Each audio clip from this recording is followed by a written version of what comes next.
Konflik Cekoslovakia. Cekoslovakia atau Cekoslowakia adalah sebuah negara yang pernah berdiri di Eropa Tengah.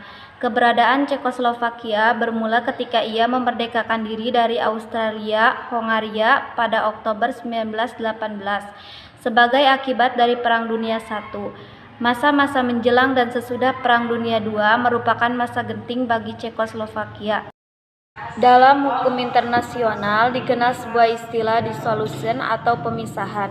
Hal ini mengarah kepada sebuah negara yang tadinya merupakan satu negara, lalu terpecah atau terpisah menjadi dua negara bahkan lebih. Contohnya adalah negara Cekoslovakia yang terletak di Eropa Tengah. Sebelum bernama Cekoslovakia, negara ini terkenal dengan nama Bohemia, karena di wilayah tersebut ada banyak pendatang dari suku Bairen.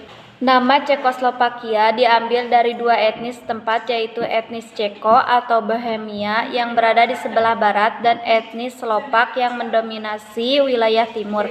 Cekoslovakia merupakan sebuah negara yang berdaulat baik dipandang menurut aspek manapun.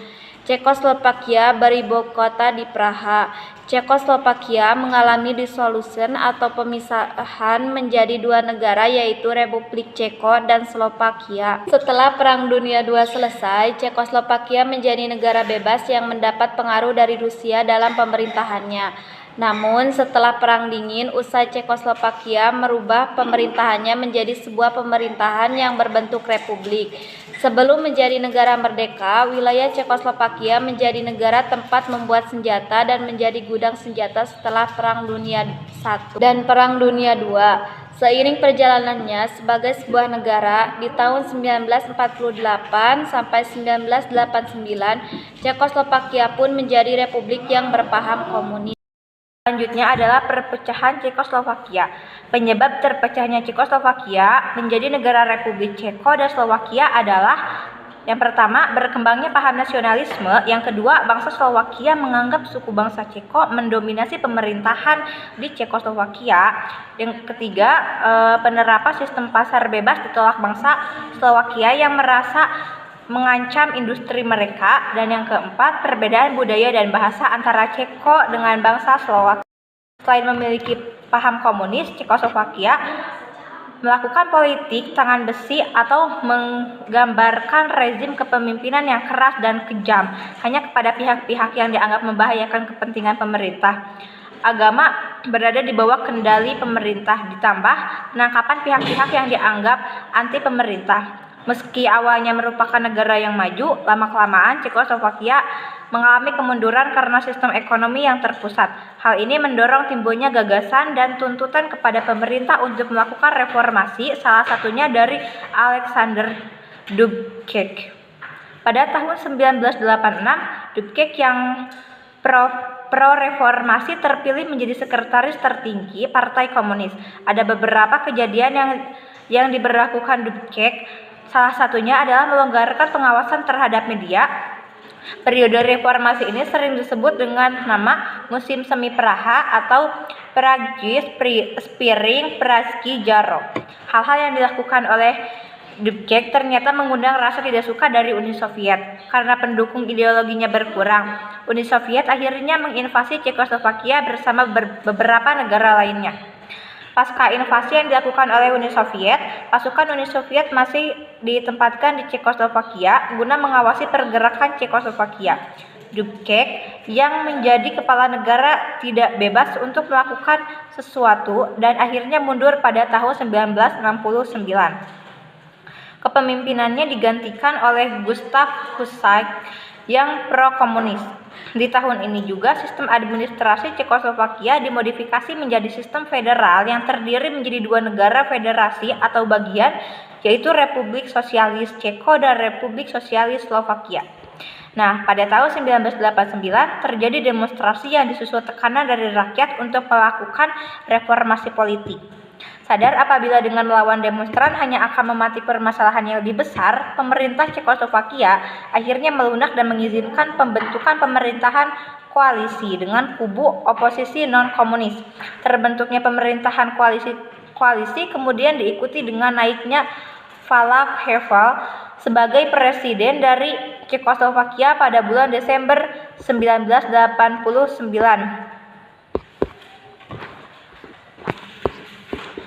Periode komunis ke demokratis ini kemudian dikenal dengan nama Revolusi Bludru atau dikenal juga dengan Revolusi Velvet yang terjadi pada 17 November sampai 29 Desember tahun 1989.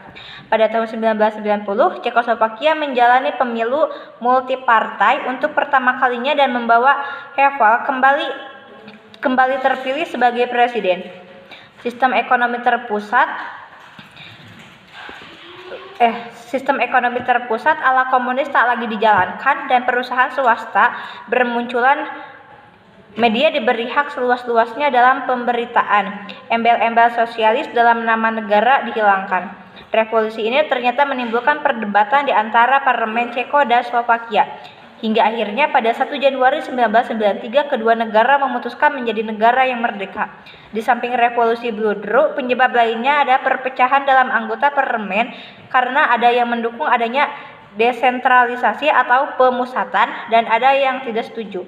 Akibat pusat pemerintahan yang berada di kota Praha, anggota parlemen dari wilayah Slovakia tidak setuju karena dianggap tidak adil bagi wilayahnya. Meski Ceko dan Slovakia telah berpisah, perpecahan Cekoslovakia berlangsung dengan damai sehingga tidak ada konflik yang menyelimuti. Selanjutnya ada aktor yang terlibat. Yang pertama ada Alexander Dubček, lalu Gustav Husek, dan Václav Havel. Ada pula dampak yang terjadi. Pasca pemisahan Cekoslovakia menjadi Republik Ceko dan Slovakia, hubungan antara kedua negara terbilang cukup baik. Hal ini dapat dilihat dari kesepakatan yang muncul untuk mempermudah penduduknya dalam memperoleh kewarganegaraan. Dalam persaingan industri, senjata, Republik Ceko dianggap lebih unggul dibandingkan Slovakia. Namun hal ini tidak menimbulkan konflik dalam persaingan industri senjata kedua negara tersebut. Sebagai negara yang berpisah secara damai, Republik Ceko dan Slovakia tetap menjaga hubungan baiknya. Baik ini terlihat dalam beberapa perjanjian bilateral antara kedua negara tersebut. Banyak hal yang perlu diperhatikan setelah terpecahnya Cekoslovakia, salah satunya menghindari ketidakkonsistenan negara untuk menjalankan hak dan kewajiban dari negara yang digantikan. Sehingga dibuatlah sebuah perjanjian penyerahan kedaulatan. Dan berikut beberapa dampak dari terpecahnya Cekoslovakia berdasarkan perjanjian kedaulatan tersebut. Yang pertama ada pembagian wilayah kekuasaan. Perjanjian berupa hak atau wilayah terhadap properti atau aset negara.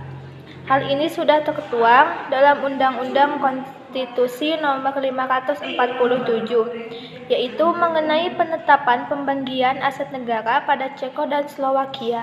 Pembagian ini meliputi luas wilayah atau tanah negara yang ditetapkan bahwa dengan perbandingan pemimpinan negara Ceko dan Slovakia.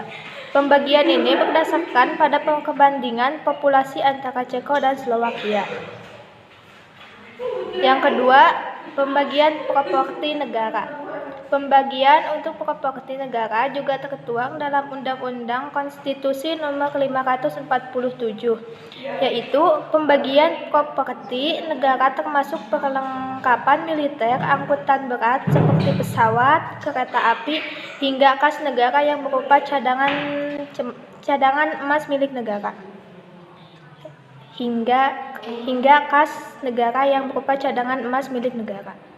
Yang ketiga, pembagian arsip negara. Sedangkan pembagian untuk arsip negara berdasarkan pada Konvensi Wina 1983 pasal 30, yaitu untuk perpisahan negara kepemilikan suatu arsip berdasarkan pada kepemilikan wilayah. Oleh karena itu, pembagian arsip negara tergantung dari banyaknya wilayah dari masing-masing pembagian wilayah antara kedua negara yang tentunya sudah diatur dalam Undang-Undang Konstitusi Nomor 541. Yang keempat, penetapan mata uang. Penetapan mata uang juga menjadi perhatian kedua negara tersebut. Pada awal masa perpisahan, kedua negara memutuskan untuk menggunakan mata uang yang sama, yakni koruna. Yang kelima, penetapan status kewarganegaraan penduduk. Untuk status kewarganegaraan setiap penduduknya, negara Ceko dan negara Slowakia sepakat pada tahun pertama kedua negara tidak mempermasalahkan mengenai kewarganegaraan penduduknya, sehingga kedua negara sepakat memberikan kewarganegaraan ganda untuk setiap penduduk. Yang keenam, penetapan bendera dan lambang negara. Sedangkan untuk bendera negara Slowakia terdapat tambahan berupa lambang negara di bagian tengah agak kiri. Untuk lambang negara berdasarkan perjanjian dilarang untuk menggunakan lambang yang sama, akan tetapi diperoleh mengambil unsur yang ada pada lambang yang lama. Negara Ceko menggunakan lambang singa dengan sayap di bagian ekor, sedangkan Slowakia menggunakan lambang salib dan awan di bagian bawah. Yang ketujuh, pendaftaran kembali menjadi anggota PBB. Karena negara Ceko dan negara Slowakia adalah negara baru, maka kedua negara tersebut wajib mendaftarkan kembali permohonan dalam menjadi anggota PBB, sama halnya dengan negara baru mereka. Seperti yang tertulis pada Desik Legal Komite Majelis Umum PBB, yaitu negara untuk menjadi negara baru. Negara tersebut harus mengikuti aturan layaknya negara baru yang ingin bergabung menjadi anggota, kecuali telah memperoleh izin sesuai dengan yang tercantum pada Piagam PBB, izin sebagai penerus negara lama. Tenang, yang tenang.